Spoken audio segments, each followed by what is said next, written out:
Oleh karena itu jangan tunda. Kenapa? Kenapa nggak puasa Senin Kamis? Kenapa tidak puasa Iyamul Bid? Kenapa? Masalahnya apa? Matikah karena puasa? Kan tidak. Kalau hanya sekedar malas, lawan malasnya. Kalau hanya sekedar mau ingin ketemu dengan orang meeting, kenapa? Meeting saja. Dalam kondisi puasa nggak ada masalah. Suasana kita sering mendapatkan pahala di Ramadan dengan membuka puasakan orang, ngejar buka puasa. Kenapa kita nggak raih setiap pekan? Ada Senin Kamis, ajak teman-teman sama-sama buka puasa, kirimkan makanan buka puasa. Kenapa nggak dilakukan? Pertanyaan sederhana, sampai kapan tidak mau kerjakan ibadah sunnah ini? Kan gitu. Padahal sebenarnya peluangnya ada. Badan masih sehat, masih mampu. Gitu kan. Dan ini pahalanya sangat besar. Kita harusnya bisa mengerjakan. Dalam sebuah hadis misalnya, tentang puasa Senin Kamis saja dikatakan, ditanyakan kepada Nabi SAW, kenapa Anda puasa Senin dan Kamis? Kata Nabi SAW, karena pada hari Senin dan Kamis, amal-amal sedang dilaporkan ke langit. Dan aku ingin pada saat dilaporkan, aku sedang puasa. Kenapa Nabi SAW pilih puasa? Karena dia adalah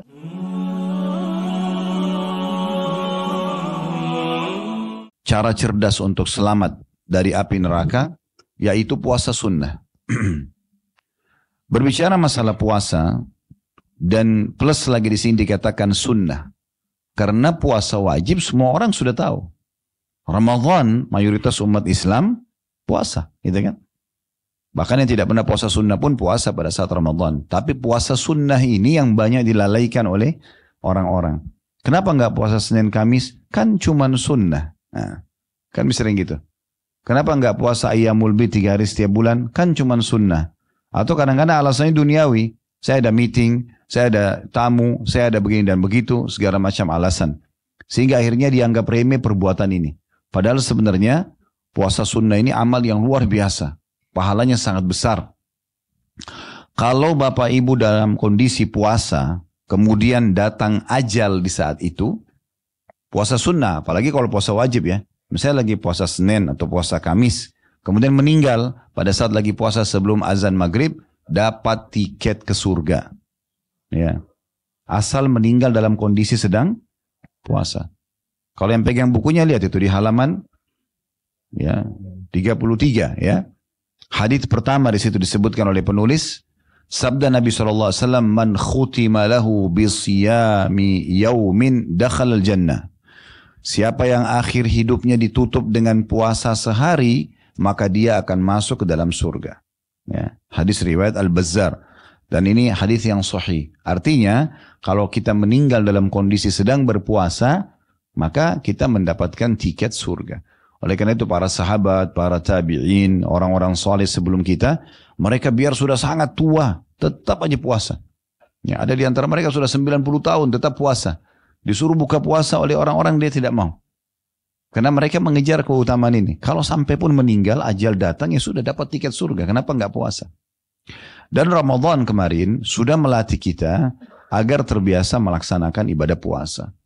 Ini jangan sampai setelah Ramadan kita nggak pernah puasa lagi. Selalu anggap remeh. Ya nanti saya akan puasa. Ya nanti saya akan puasa. Sampai kapan kata-kata nanti? Ingat hadis yang pernah kami sebutkan. Hadis ini diriwayatkan oleh sebagian ulama. Ya, seingat saya Al-Baihaqi meriwayatkan ini. Seingat saya, kalau saya keliru mohon maaf. Tapi hadis ini hadis yang dipegang oleh para ulama. Kalau ahli surga itu pada saat masuk ke dalam surga, sudah selamat masuk ke dalam surga ya, mereka masih menyesali peluang-peluang amal soleh yang dulu luput dari mereka di dunia. Sudah masuk surga tapi tetap menyesal. Kenapa? Karena kalau mereka kerjakan ternyata derajatnya bisa lebih bagus. Tapi sudah nggak bisa lagi beramal. Nggak bisa lagi beramal. Oleh karena itu jangan tunda. Kenapa? Kenapa nggak puasa Senin Kamis? Kenapa tidak puasa Iyamul Bid? Kenapa? Masalahnya apa? Matikah karena puasa? Kan tidak. Kalau hanya sekedar malas, lawan malasnya. Kalau hanya sekedar mau ingin ketemu dengan orang meeting, kenapa? Meeting saja. Dalam kondisi puasa nggak ada masalah. Suasana kita sering mendapatkan pahala di Ramadan dengan membuka puasakan orang, ngejar buka puasa. Kenapa kita nggak raih setiap pekan? Ada Senin Kamis, ajak teman-teman sama-sama buka puasa, kirimkan makanan buka puasa. Kenapa nggak dilakukan? Pertanyaan sederhana, sampai kapan tidak mau kerjakan ibadah sunnah ini? Kan gitu. Padahal sebenarnya peluangnya ada, badan masih sehat, masih mampu. Gitu kan. Dan ini pahalanya sangat besar. Kita harusnya bisa mengerjakan. Dalam sebuah hadis misalnya, tentang puasa Senin Kamis saja dikatakan, ditanyakan kepada Nabi SAW, kenapa Anda puasa Senin dan Kamis?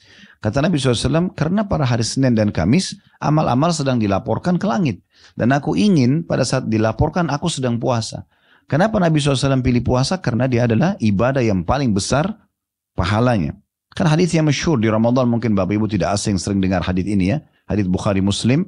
Ya, sesungguhnya seluruh amal anak Adam sudah ditentukan kadar pahalanya 10 sampai 700 kali lipat. Lalu Allah Azza wa Jalla berfirman, kecuali puasa. Karena dia milikku dan aku akan membalasnya secara langsung. Dia meninggalkan makanan, laparnya, makanannya, minumannya, syahwatnya karena aku. Dan orang puasa memiliki dua kelebihan, kegembiraan pada saat dia sedang buka puasa karena hilang dahaganya dan laparnya, dan kegembiraan yang kedua pada saat bertemu dengan Tuhannya. Bagaimana bahagianya kita pada saat meneguk minuman dingin ya, atau minuman hangat pada saat buka puasa dan akhirnya kita sudah segar kembali. Lebih bahagia lagi pada saat kita bertemu dengan Allah karena balasan luar biasa nanti di surga. Ya. Oleh karena itu pertanyaan sederhana, selalu tanya begitu, kenapa saya tidak kerjakan? Ada satu poin penting, tolong direnungi baik-baik ini ya. Setiap peluang amal soleh yang Bapak Ibu sia-siakan tidak akan pernah terulang lagi. Ini sudah saya ingatkan pada bulan yang lalu, saya ingatkan kembali. Jadi kalau sekali kita nggak puasa kemarin Senin misalnya, dosa nggak? Enggak, karena kan amalan sunnah.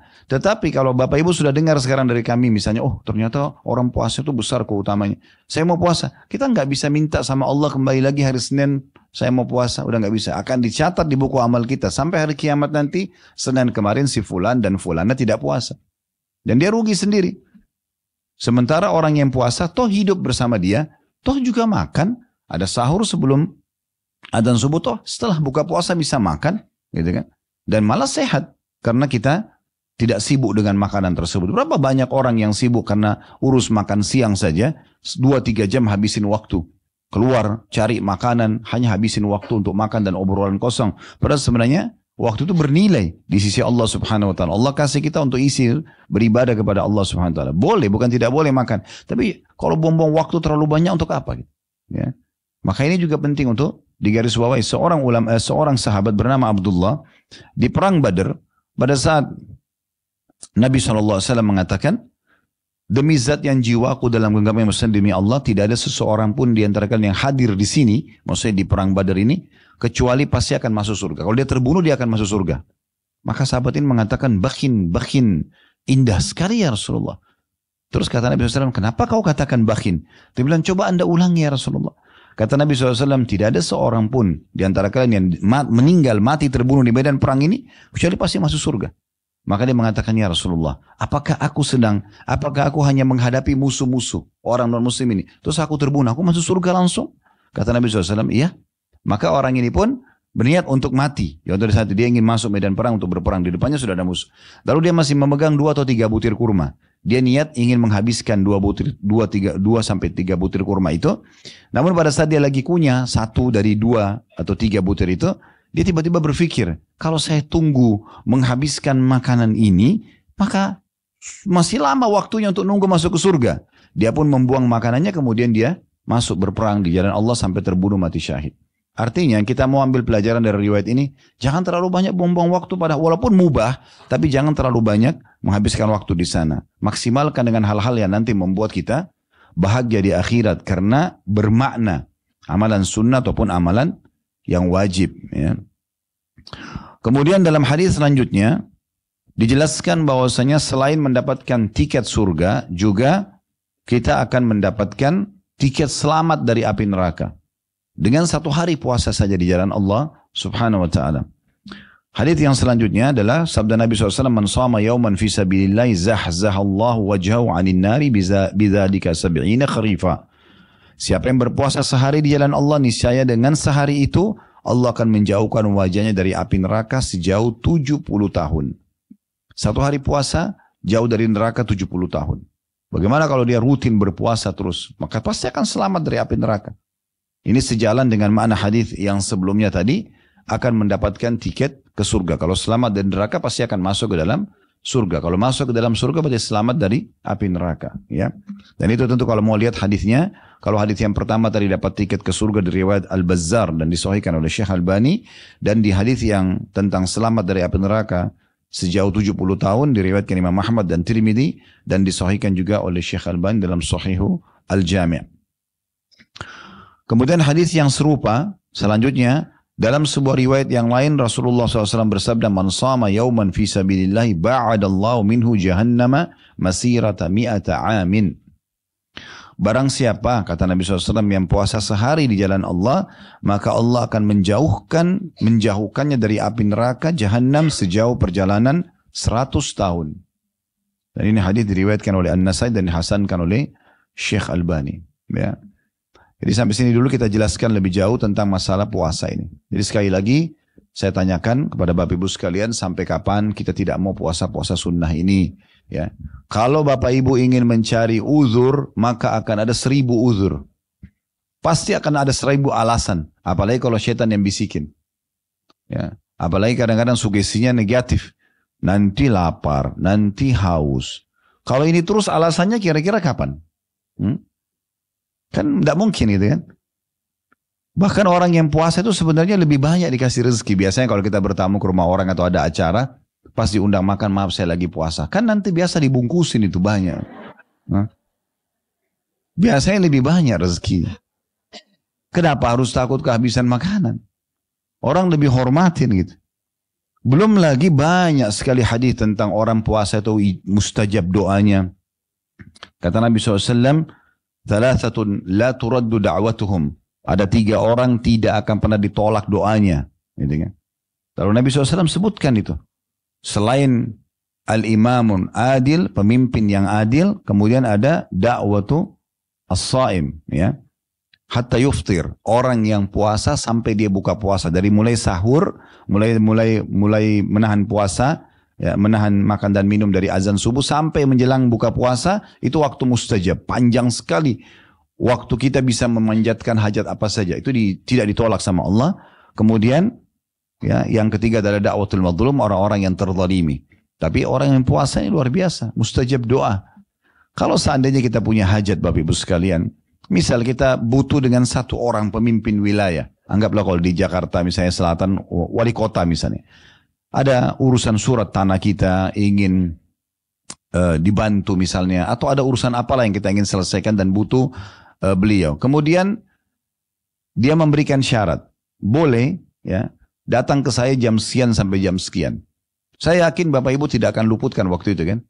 Kita akan betul-betul perhatikan jamnya. Misalnya jam 8 hanya sampai setengah 9 pagi. Maka kita akan atur jam supaya tiba sebelum itu. Karena kita tahu ada urusan kita akan diselesaikan.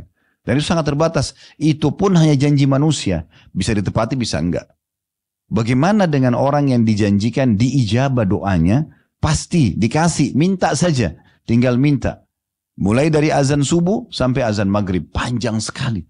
Ya, waktu. Itu maksudnya diijabah doanya. Tidak ada perantaranya, tidak ada sekretaris Allah, langsung kita tinggal hadap kiblat, memuji Allah, salawat kepada Nabi SAW, sampaikan hajat kita.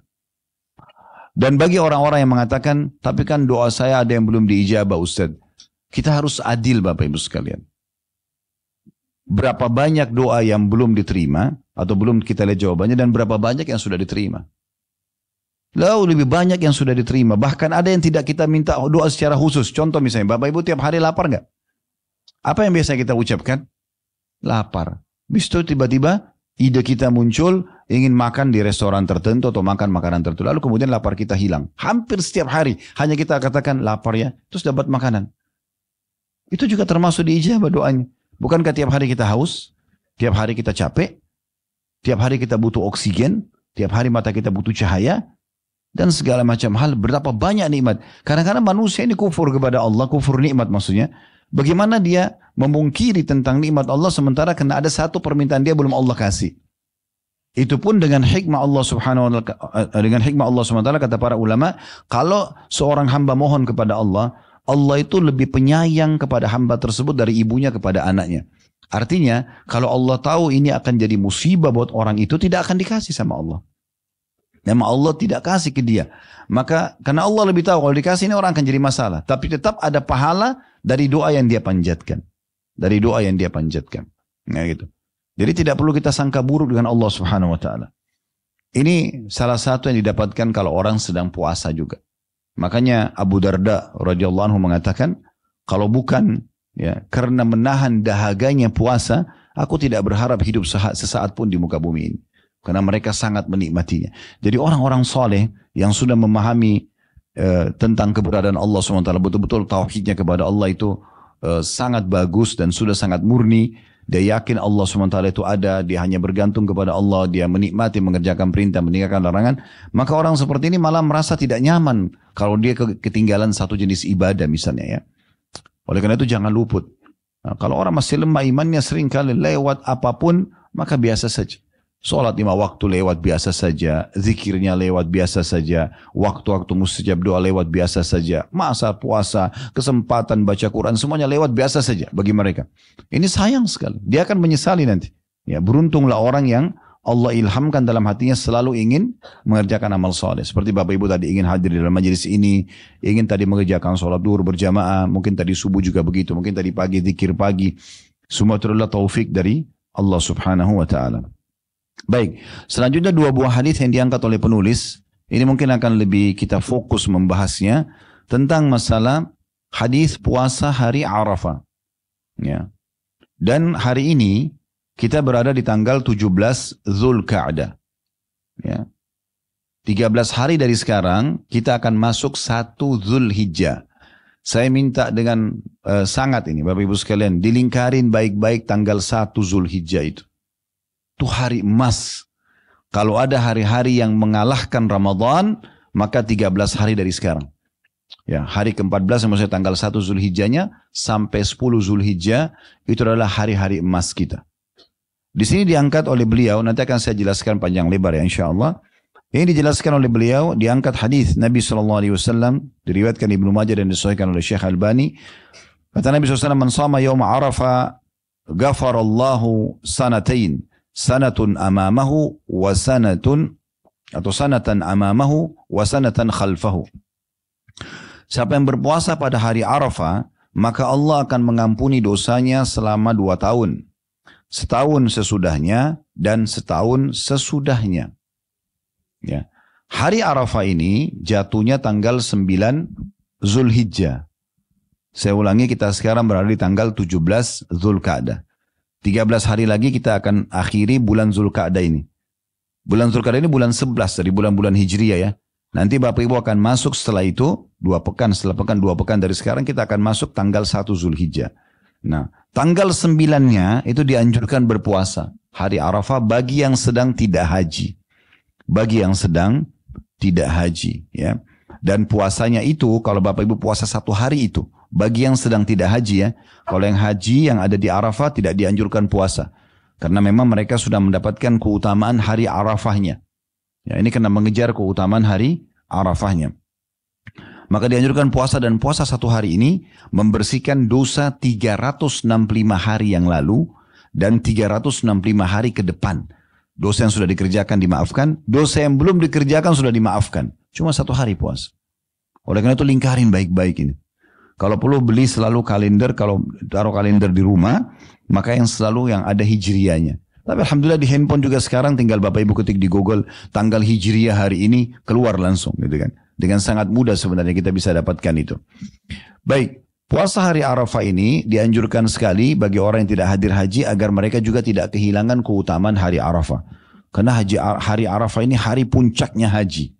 Hari puncaknya haji. Haji itu ada 6 hari. Dari tanggal 8 sampai tanggal 13 ya. Tanggal 8-nya sunnah, tanggal 13-nya sunnah. Tanggal 8 hari tarwiyah, hari jemaah haji pakai ihram, kemudian mereka masuk ke Mina, mereka sholat duhur 2 rakaat di waktu duhur, asar di waktu asar 2 rakaat, maghrib di waktu maghrib 3, isya di waktu isya 2 rakaat. Jadi khusus sholat yang 4 rakaat di qasar pada saat itu, tapi di waktu masing-masing. Kemudian setelah itu nginap, dan tanggal 9-nya selepas waktu duha menjelang duhur semua jemaah ke Arafah. Nah ini hari puncaknya dan wajibnya haji. Di mana Nabi SAW bersabda al-hajju Arafah. Haji itu hadir di Arafah. Dan kata Nabi SAW doa yang paling afdal adalah doa di Arafah. Dan kata Nabi SAW juga dalam hadis yang lain, tidak ada hari yang lebih banyak Allah menyelamatkan hambanya dari api neraka dibandingkan hari Arafah. Oleh karena itu orang yang sudah niat haji kemudian La qadarullah, semoga Allah tidak takdirkan. Tapi kalau ada orang yang seperti itu, dia sakit, sebelum dia meninggal di rumah sakit, maka di hari Arafah dipakaikan baju ihram, walaupun pakai ambulan, dengan ambulannya dia wukuf di Arafah. Karena dengan hadir di Arafah itu berarti hadir haji. Itu dari mulai waktu duhur sampai terbenam matahari. Jemaah haji pada saat itu sholat duhur asar jamak takdim, qasran. Duhur asar dijamak, digabung, dikasar, dipangkas 2-2 rakaat, dan ditakdim, dimajukan di waktu duhur. Setelah itu mereka memperbanyak tentunya zikir kepada Allah, berdoa dan segala macam, sampai terbenam matahari. Nah nanti maghrib isyaknya itu dijamak takhir, di malam lebaran, itu tanggal 9. Ya. Jadi kita sholat maghrib dan isya, maghrib 3 rakaat, isya 2 rakaat, dijamak, digabung, tapi ditakhirkan, diterlambatkan di waktu isya.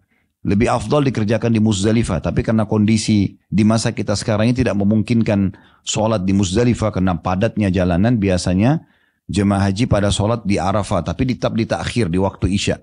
Kemudian mereka menuju ke Muzdalifah, mereka nginap, kemudian tanggal 10-nya hari Nahar atau hari Raya Idul Adha, di situ umat Islam yang pergi haji mereka jumrah, melontar, ya. Jumrah Aqabah diistilahkan, melontar Aqabah. Aqabah itu seperti gundukan tanah agak tinggi di masa Nabi SAW dulu, di situ tempat jumrah, dan sampai sekarang masih ada. Biasa juga diistilahkan dengan jumrah kubra atau melempar yang besar, ya. Jangan bilang melontar syaitan, tidak ada syaitan di situ, ya. Itu cuman simbolik karena dulu Nabi Ibrahim AS waktu mimpi melihat akan menyembelih Nabi Ismail, dan mimpi semua Nabi adalah wahyu. Kalau kita kan ada mimpi baik dari Allah, ada yang dari syaitan, ada ru'ya sadiqah, ada hilm. Tapi kalau Nabi-Nabi itu wahyu. Maka mimpi Nabi Ibrahim AS waktu menyembelih Ismail itu wahyu dari Allah. Maka dia pun menuju ke tempat titik untuk menyembelih Nabi Ismail. Nah, pada saat menuju ke sana, iblis datang godain dia supaya jangan lakukan itu. Maka Nabi Ibrahim lemparin dengan batu-batu kecil, 7 kerikil. Sehingga akhirnya iblisnya pergi. Titik yang kedua datang lagi, yang ketiga datang lagi. Jadi diperingatkan, diingatkan oleh Allah SWT kejadian tersebut, dan dijadikan sebagai syariat dalam haji. Gitu. Jadi tidak ada syaitannya, ya. Karena di sana itu jumrah, kadang-kadang kalau saya lihat ada yang lempar sendalnya, Bismillah Allahu Akbar, kira ada syaitan. Ada yang lempar batu besar, ada yang lempar kayu, kerikil kecil saja. Bismillah Allah Akbar, dan pelan-pelan, tidak usah teriak-teriak. Ya. Nah intinya pada saat itu orang jumrah hari Raya Idul Adha, atau dia juga bisa mengerjakan perintah yang lain, yaitu tawaf ifadah, tawaf wajibnya haji, dan juga sa'i, atau dia berkurban haji. Kalau hajinya ibu dan bapak tamattu itu berarti umrah dulu baru haji. Umumnya jemaah haji kita pakai ini, ya, dan ini haji yang paling afdal. Kita umrah dulu, tahallul semuanya, selesai umrah, kemudian kita menunggu tanggal 8 baru kita ihram untuk haji. Nah di situ menyembelih. Kalau 3 perbuatan ini sudah dikerjakan, kita sudah jumrah Aqabah, kita sudah tawaf ifadah dan juga sa'i, kemudian juga haji menyembelih hewan, maka berarti sudah boleh tahallul dan halal semuanya, termasuk hubungan suami istri. Tapi kalau seandainya yang dikerjakan baru jumrah, atau salah satunya lah, atau tawaf ifadah, atau haji, ya, maka berarti dia hanya boleh tahallul, semua boleh, makan pakai baju biasa, mungkin potong kuku dan segala macam, mandi pakai sampo dan sabun, tapi dia belum boleh interaksi biologi suami istri sampai dilengkapkan 3 hal ini. Kemudian setelah itu nginap di Mina di hari Nahar, hari Idul Adha, kemudian sampai hari Tasyrik terakhir 11, 12, 13. Nah, cuma tanggal 11, 12, 13 itu jumrahnya 3. Kecil, sedang, besar, sugra, wusta, dan kubra atau aqabah. Nah, kemudian pulang dan memperbanyak ibadah kepada Allah Subhanahu wa taala. Kalau Bapak Ibu di sini ada yang pergi haji dan travelnya masih bisa negosiasi untuk masuk tanggal 8 Zulhijjah dan keluar tanggal 13 Zulhijjah, lakukan itu. Ya. Karena banyak travel tidak masuk tanggal 8 karena dianggap sunnah, dan juga keluar sebelum tanggal 13, tanggal 12 sudah keluar karena dianggap sunnah. Ini sayang benar. Allah SWT mengatakan liman ittaqa, orang yang bertahan sampai tanggal 13 itu bagi orang yang lebih bertakwa. Kenapa kita tidak lakukan ini? Sayang sekali. Ya. Oleh karena itu kami di Uhud itu betul-betul menanamkan ini harus jalan, tidak bisa tidak masuk tanggal 8 dan keluarnya juga nanti tanggal 13. Jauh lebih tepat sesuai dengan sunnah. Ringkas cerita Bapak Ibu sekalian, inilah rangkaian ibadah haji, dan kenapa saya sebutkan ini? Karena di 10 awal bulan Zulhijjah, amal yang paling afdal adalah haji. Amal yang paling afdal adalah haji. Namun sebelumnya kita coba lihat dulu, ya. Silakan dibuka ayat-ayat Al-Quran ini. supaya kita tahu tentang kedudukan 10 awal bulan Zulhijjah ini. Yang pertama itu tentunya surah Al-Fajr yang sangat masyhur, surah Al-Fajr, ya. Di ayat 1 dan ayat 2-nya saya bacakan, wal fajri walayalin ashr. Kalau mau ditambah dengan ayat 3-nya wasyaf'i wal watr, itu juga bisa ya. Wal fajri maksudnya demi waktu subuh, kemudian walayalin ashr dan 10 malam berturut-turut sebelum subuh itu, wasyaf'i wal watr dan hari ke-8-nya juga hari ke-9-nya. Nah, surah Al-Fajr 3 ayat pertama ini bicara tentang 10 awal bulan Zulhijjah. Nah, ini yang saya bahasakan tadi, 13 hari dari sekarang kita akan masuk 1 Zulhijjah. Nah, ini hari-hari emas kita nih. Nah, Allah sebutkan di sini, wal fajr, wawunya ini wawu qasam. Wawu qasam itu wawu sumpah. Allah bersumpah di sini, ya. Dan fajar maksudnya subuh. Ada yang mengatakan subuh semuanya 10 hari itu, dari 1 Zulhijjah sampai 10 Zulhijjah. Ada yang mengatakan subuhnya Idul Adha. Dan dari ayat ini, ulama mengatakan Idul Adha lebih afdal daripada Idul Fitri. Idul Fitri biasanya lebih ramai di Indonesia ya. Padahal sebenarnya kalau lebih afdalnya adalah Idul Adha-nya. Karena Allah berfirman, setelah sholat Idul Fitri kita sudah tidak ada perintah ibadah khusus. Jadi boleh silaturahim keluarga, boleh buat aktivitas selama tidak haram dalam agama, boleh saja. Tapi kalau selepas sholat Idul Adha, Allah bilang, fasholli li rabbika wanhar. Sholatlah Idul Adha itu hai Muhammad dan berkurbanlah setelahnya. Jadi setelah sholat Idul Adha ada ibadah kurban, berarti dia lebih afdal ya daripada Idul Fitri. Terlebih lagi dia juga masuk di 10 awal bulan Zulhijjah. Nanti kita jelaskan hadisnya ya, kenapa 10 awal bulan Zulhijjah ini lebih afdal daripada hari-hari yang lainnya. Kemudian Allah mengatakan walayalin ashr dan 10 malam berturut-turut sebelum subuh itu. Ini sebagian ulama ada yang berpendapat begini, 10 awal bulan Zulhijjah lebih afdal daripada 10 terakhir Ramadan. Ya. Ini 13 hari dari sekarang ini, Bapak Ibu akan masuk 10 hari nantinya, 1 sampai 10 hari lebih afdal daripada 10 terakhir Ramadan yang ada Lailatul Qadarnya. Kenapa? Karena Lailatul Qadar kita kejar cuma 1 malam.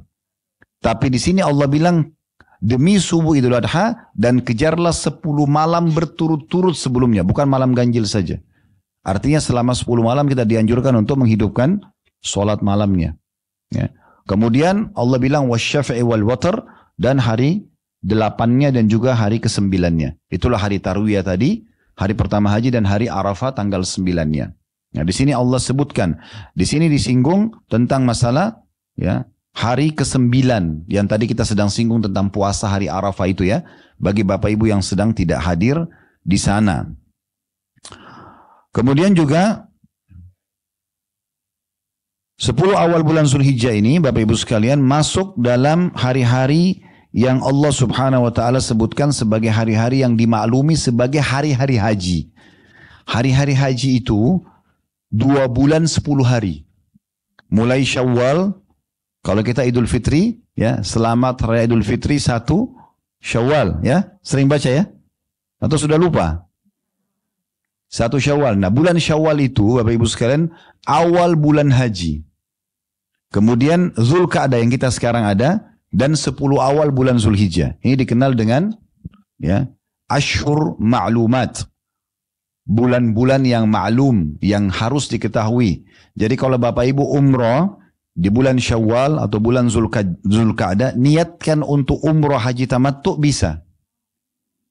Ya, karena sudah masuk bulan-bulan haji. Nah, batasannya itu sampai 10 Zulhijjah. Full bulan Syawal, full bulan Zulkaadah dan 10 awal bulan Zulhijjah. Itu yang Allah sebutkan di dalam surah Al-Baqarah ayat 197. Ya. Yang bunyinya Al-Hajju Ashurun Ma'lumat. Haji itu adalah bulan-bulan yang ma'lumat, maksudnya yang sudah ditentukan oleh Allah subhanahu wa ta'ala. Dan pada bulan-bulan ini dianjurkan untuk memperbanyak zikir kepada Allah subhanahu wa ta'ala, terutama 10 awal bulan Zulhijjahnya nih. Puncaknya di situ. Memperbanyak zikir kepada Allah subhanahu wa ta'ala, dan tentu kita sudah tahu juga dianjurkan berkurban di Idul Adha-nya dan 3 hari setelahnya hari tasyrik. Ya. Dan saking mulianya pada hari itu, dan kita dianjurkan untuk ya makan hewan kita, makan hewan sembelihan sampai nggak boleh orang puasa. Di hari Idul Adha nggak boleh puasa, sampai hari tasyrik juga nggak boleh puasa. Kita puasa di tanggal 9 hari Arafahnya gitu ya. Itu Allah sebutkan di dalam surah Al-Hajj ayat 27 sampai 28. Al-Hajj surah nomor 22 ini ya, ayat 27 sampai 28. Wa'adzim fin nasi bil haji ya'tuka rijalan wa ala kulli dhamirin ya'tina min kulli fajjin 'amiq. Allah perintahkan kepada Nabi Ibrahim alaihissalam, dan serulah manusia agar mengerjakan ibadah haji. Niscaya mereka akan datang kepadamu dengan berjalan kaki dan juga mengendarai unta yang kurus yang datang dari segenap penjuru yang jauh.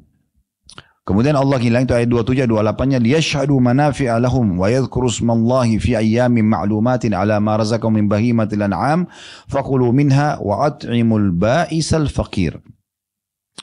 Supaya mereka menyaksikan berbagai manfaat bagi mereka dan supaya mereka menyebut nama Allah pada hari yang telah ditentukan. Nah ini hari yang ditentukan maksudnya tadi termasuk 10 awal bulan Zulhijjah itu. Ya.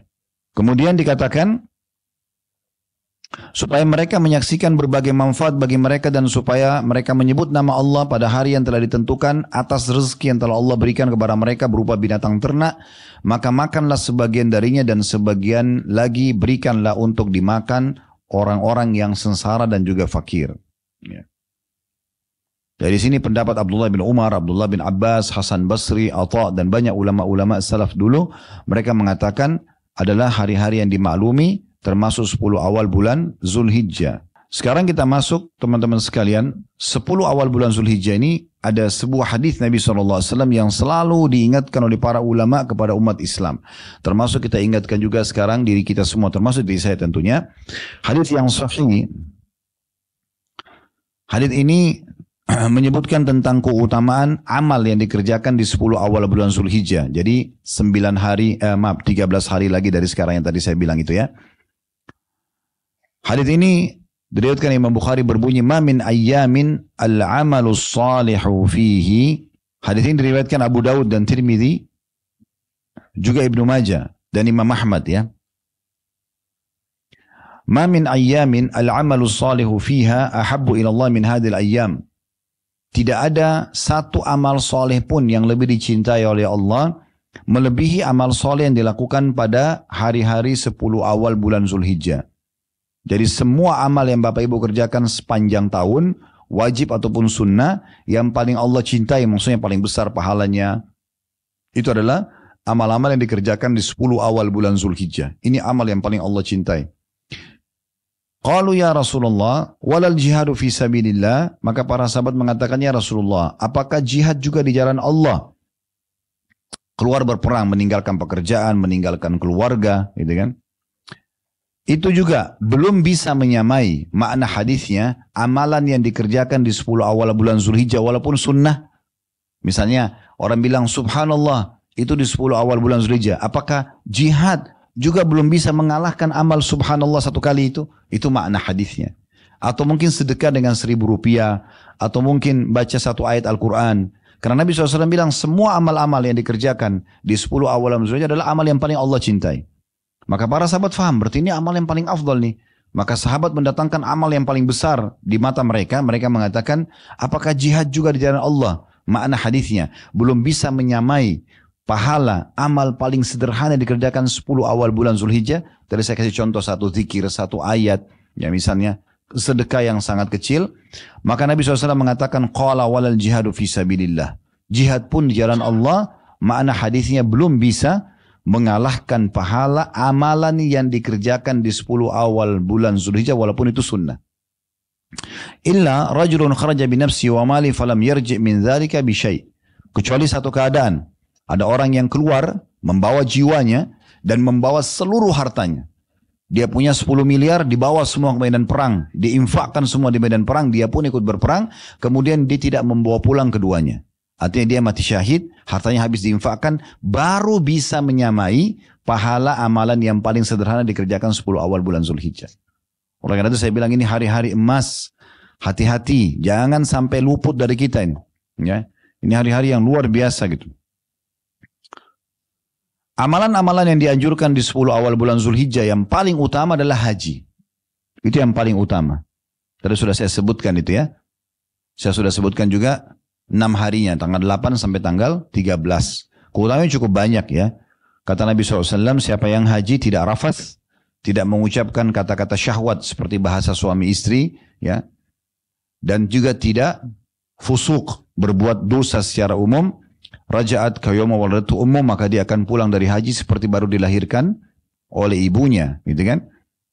Di dalam hadis yang lain, wal hajjul mabrur laisa lahu jazaa illa jannah. Haji yang mabrur maksudnya mengikuti syarat dan rukun, maka tidak ada balasan kecuali surga. Itu keutamanya banyak sekali. Ini puncak ibadah yang dikerjakan di bulan Zulhijjah. Amalan yang kedua yang dianjurkan adalah berkurban, ya, berkurban.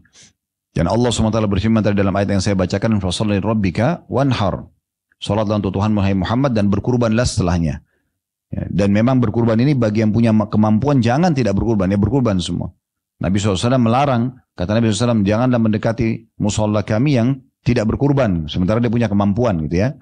Atau kama qala Nabi SAW. Jadi itu tentang masalah berkurbannya. Dan ini dianjurkan berkurban sesuai dengan kemampuan. Kalau domba boleh atau kambing, boleh seseorang membawa nama keluarganya, 1 ekor untuk dia sama keluarganya. Kalau sapi maksimal dan unta 7 orang partisipasi dalam 1 ekor, gitu kan? Khusus keluarga boleh kalau di domba. Tapi lebih afdal kalau kita sendirian. Saya bapak ibu sendiri 1 ekor domba, sendiri 1 ekor sapi, sendiri 1 ekor unta misalnya ya. Karena pernah ada 1 orang ibu pernah ikut sama kami di yayasan untuk berkurban, karena kami tiap tahun ada program Ad-Hafam. Kemudian beliau mengatakan, Ustaz saya kirim nih untuk 1 ekor sapi. Tapi baru ada 3 nama, 4 nama. Dia, suaminya sama 2 anaknya. Saya lagi cari lagi supaya bisa masuk 3 orang lagi. Saya tanya kembali, kenapa ibu harus cari 3 orang lagi? Supaya 7 orang. Saya bilang nggak usah. Kalau cuma 4 orang saja. Malah lebih bagus, pahalanya coba dibagi 4. Kalau 7 dibagi 7 gitu kan. Kalau orang tidak punya kemampuan, kecuali dia bergabung sama orang-orang lain, maka itu baru bergabung. Ya kan? Makanya Nabi SAW pernah berkurban 2 ekor domba sendirian beliau. Domba jantan bertanduk yang berbulu putih, yang bagian mata dan kakinya berbulu hitam, gitu kan. Nabi SAW juga pernah berkurban sekitar 60 ekor unta, gitu kan. Jadi memang orang bisa berkurban sendirian, gak ada masalah. Lebih banyak lebih bagus. Nah ini ibadah yang afdal ya. Dan pada saat itu kita berbagi daging kurban tersebut kepada orang-orang susah, tapi jangan lupa kita dianjurkan juga makan sebagiannya. Di saat misalnya kita dekat ya, dan kita bisa menjangkau, tapi kalau kita titip di satu lokasi yang jauh, misalnya di satu kota yang berbeda, misalnya di satu yayasan atau satu masjid, maka itu tidak ada masalah. Ya. Kemudian yang ketiga ini jadi saksi bahasan kita puasa. Nah puasanya ini di 10 awal bulan Zulhijjah itu yang paling baik ya, Bapak Ibu puasa 9 hari. Dari tanggal 1 sampai tanggal 9. Itu yang paling baik. Ya. Kalau tidak bisa, puasa berapa hari saja yang bisa? 6 hari, 7 hari. Enggak bisa juga, jangan kehilangan tanggal 9-nya. Nah, hari Arafahnya bagi yang sedang tidak haji. Itu minimal sekali 1 hari itu. Minimal sekali. Ya. Disebutkan dalam riwayat, dari riwayat Hunaidah bin Khalid, dari istrinya, bahwasanya beberapa istri-istri Rasulullah SAW an ba'da azwajin Nabi SAW qalat kana Rasulullah SAW yasumu tis'a Dzulhijjah wa yawma Ashura wa 3 ayyamin min kulli syahr awwala itsnaini min asy-syahr wal khamis. Kalau Nabi SAW itu biasa berpuasa 9 hari berturut-turut. Ya, 1 sampai 9 di awal bulan Zulhijjah. Kemudian juga puasa pada hari Ashura 10 Muharram. Nanti kita jelaskan, karena itu penutupan hadis dalam bahasan kita nanti. Berpuasa 3 hari juga setiap bulannya. Tapi di sini saksi bahasanya bahwasanya Nabi SAW puasa selama 9 hari. Ya, karena memang kalau ditanya kenapa pilih puasa? Karena puasa adalah amal yang paling afdal. Jadi kita berada di hari-hari yang paling afdal, 10 awal Zulhijjah itu hari-hari yang paling afdal gitu kan.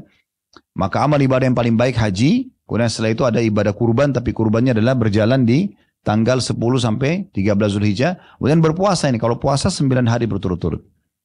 10 kita nggak boleh puasa karena Idul Adha. Hari Lebaran nggak boleh puasa. Dan 11 sampai 13 hari tasyrik juga nggak boleh puasa karena itu hari-hari makan kurban kita. Ya. Dan para sahabat juga dan para tabi'in yang berpuasa selama 9 hari cukup banyak. Dinukil dari Ibnu Umar, Ibnu Abbas, radhiyallahu anhum ajma'in. Juga dari kalangan tabi'in Hasan Basri, Ibnu Sirin, Qatada. Mereka semua berpuasa selama 9 hari. Amalan yang keempat, memperbanyak takbir, ya, tahlil, zikir secara umum. Ya. Dan ini kita bertakbir, Allahu Akbar, bertasbih, subhanallah, bertahmid, alhamdulillah, bertahlil, la ilaha illallah, kita ucapkan itu. Ya. Dan ini ada di 10 awal ini ada anjuran di 2 jenis takbir. Ada namanya mutlak, ada muqayyad. Ya. Kalau mutlak itu dia tidak terikat dengan waktu. Jadi mulai masuk awal 10 Zulhijjah kita sudah mulai bertakbir, bertahlil, ya, memperbanyak itu.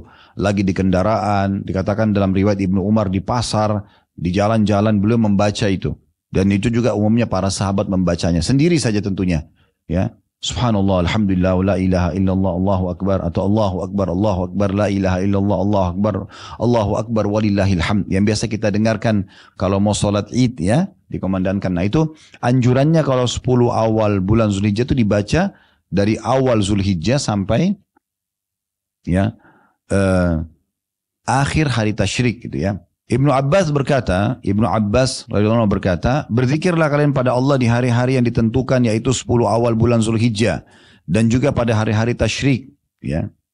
Ibnu Umar, Abu Hurairah, mereka perlu keluar ke pasar selama 10 hari pertama bulan Zulhijjah, lalu mereka bertakbir, lantas manusia pun mengikuti mereka bertakbir, ya.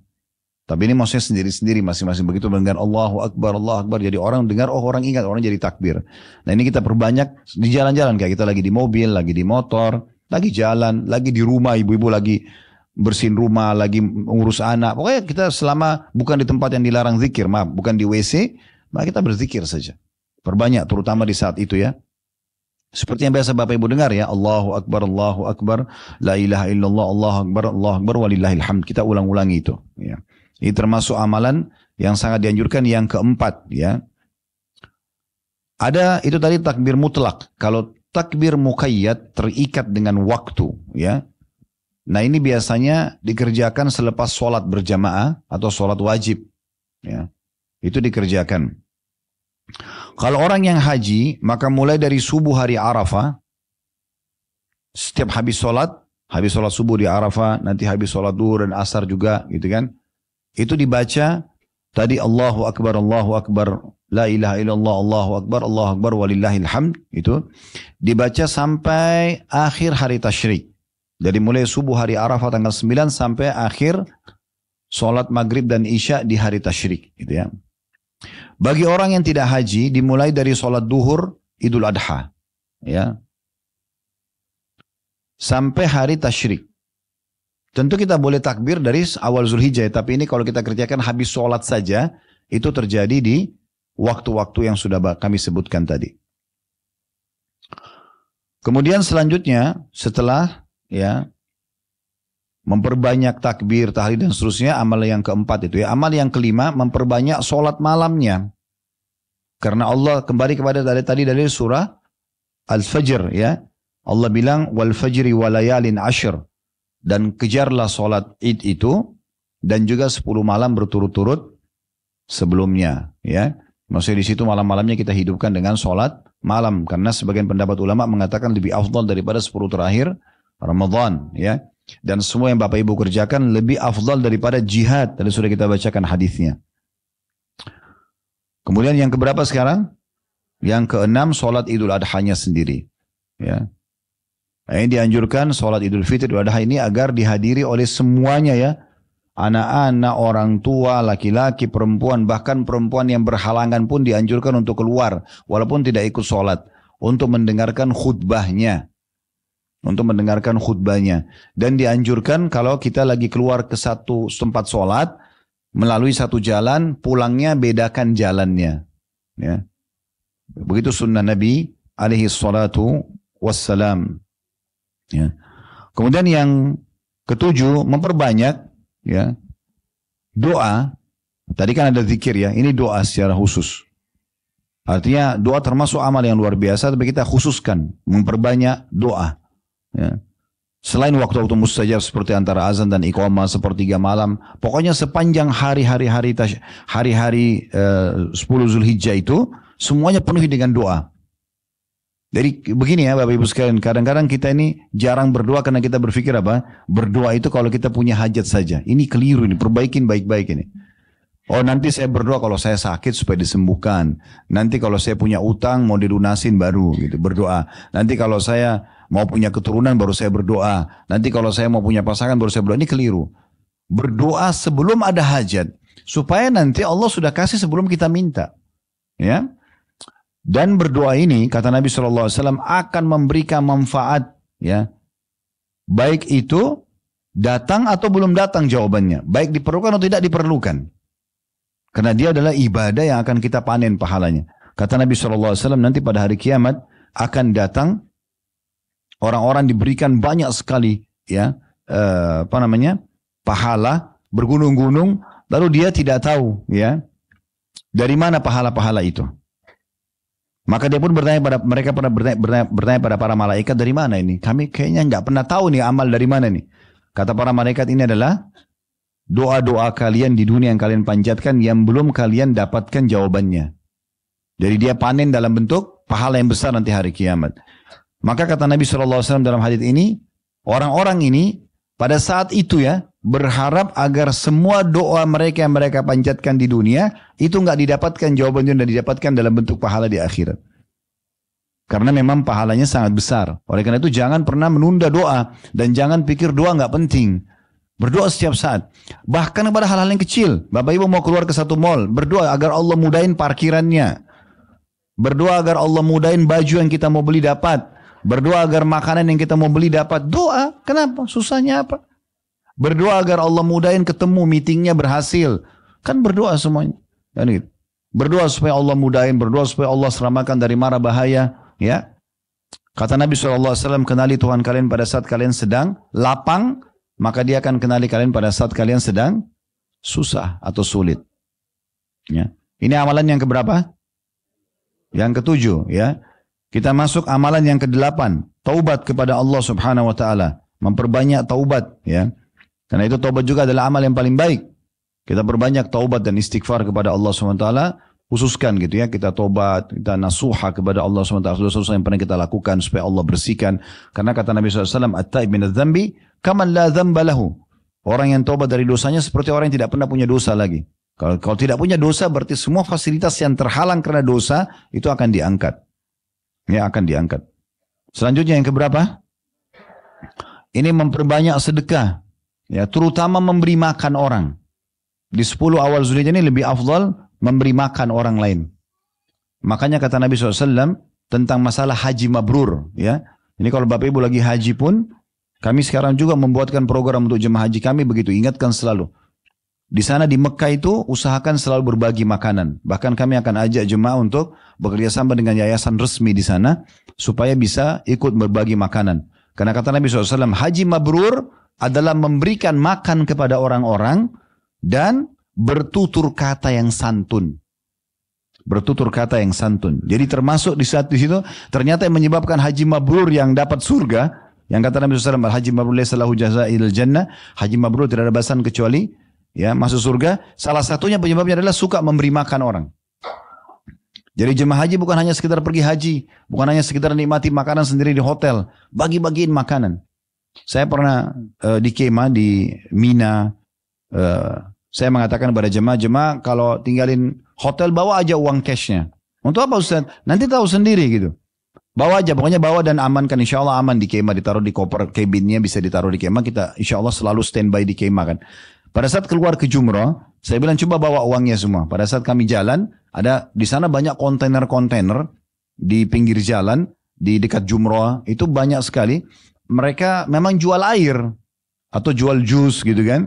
Kita tinggal datang, saya mau beli 100, saya mau beli 1000 piece gitu. Tinggal bayar, kemudian tolong bagiin. Dia teriak tuh, sabilillah, sabilillah gitu. Jemaah haji pada datang, ambilin. Gitu kan. Terus saya bilang sama jemaah yang kebetulan bawa uang pada saat itu, coba ambil aja bawa sendiri. Bapak ibu praktekin, ambil, terus berdiri di tengah jalan, bilang sabilillah. Pada dikeroyokin sama jemaah, kapan lagi kita berikan minum jemaah dari Afrika, jemaah dari Eropa, pada mampir minum dan lagi haus orang, gitu kan? Dari itu sangat bagus. Jadi kalau bapak ibu yang belum tahu, kalau pas lagi atau umrah dengar kata-kata sabilillah, berarti gratis tuh, ya. Itu gratis semua. Ada yang bagi makanan, ada yang bagi snack-snack, orang semua luar biasa berbagi. Kalau tahun lalu kebetulan kami nggak dapatkan kontainer itu pulang dari Jumrah, karena maktabnya di 111 sangat dekat dengan Jumrahnya. Akhirnya ada satu kios di situ, saya lihat jual minuman. Saya bilang kepada jemaah, kita beli dari sini aja. Habis itu satu toko dikeroyokin jemaah tuh. Terus kita keluarin di pinggir jalan, dibagiin ke orang-orang. Ternyata ada juga jemaah Indonesia yang lewat di situ, yang kita bagiin. Tapi ini termasuk. Nah kalau yang sedang tidak haji, berbagi di sini. Nggak ada masalah, berbagi. Pokoknya di 10 ini termasuk sangat baik untuk kita berbagi makanan ya. Nah berbagi makanan ini bisa dengan 3 ya. Yang pertama, kita traktir orang. Jangan selalu mau ditraktir. Nah, bakhil. Makan tunggu habis, saling tunggu siapa yang duluan ke kasir. Karena pelit. Pelit itu dosa besar, nggak boleh pelit. Ya, dermawan justru kebaikan gitu ya. Jadi kalau perlu kita sudah ke kasir duluan sebelum tamu datang, teman-teman datang ini ya saya bayar duluan gitu, itu baru dermawan. Ini nggak duduk di meja tunggu, biarin dia berdiri duluan deh. Atau kirimin orang makanan ya, ini yang kedua. Kita masak di rumah, ibu masak lebihin lalu berikan kepada orang. Itu kata Nabi SAW kepada Jabir radhiyallahu anhu, hai Jabir kalau kau masak lebihkan dan berikan kepada tetanggamu. Ini jenis yang kedua. Yang pertama kita bayarin orang, yang kedua kita berbagi apa yang kita masak. Yang ketiga kita berbagi makanan yang sedang kita makan. Yang kalau misalnya orang itu betul-betul tidak punya kecuali itu saja, misalnya dia cuma punya sepotong roti, usahakan dia tetap berbagi gitu ya. Berbagi saja. Makanya kata Nabi SAW, ittaqun nara walau bisyikki tamra. Selamatkan diri kalian dari api neraka walaupun dengan sepotong kurma. Jadi kalau cuma punya 1 butir kurma, jangan makan sendiri, bagi 2. Makan setengahnya, kasih setengahnya. Itu saking luar biasanya Islam suruh kita dermawan. Ya. Ini kadang-kadang ibu-ibu ini sama anaknya pun pelit. Nah, begitu buat masakan favoritnya, jangan makan ya punya ibu. La haula wala quwata illa billah.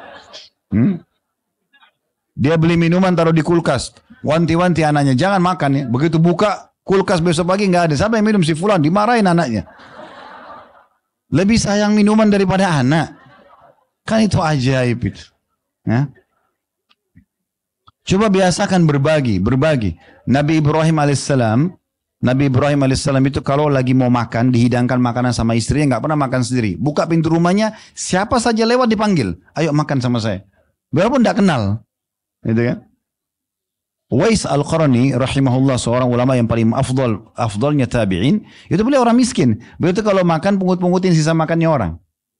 Tapi disebutkan dalam riwayat, beliau kalau pungut makanan, beliau bersihkan kembali, ditata kembali, dipanasin, dihangatin kembali, lalu dibagi 2 dikasih juga orang miskin yang lain.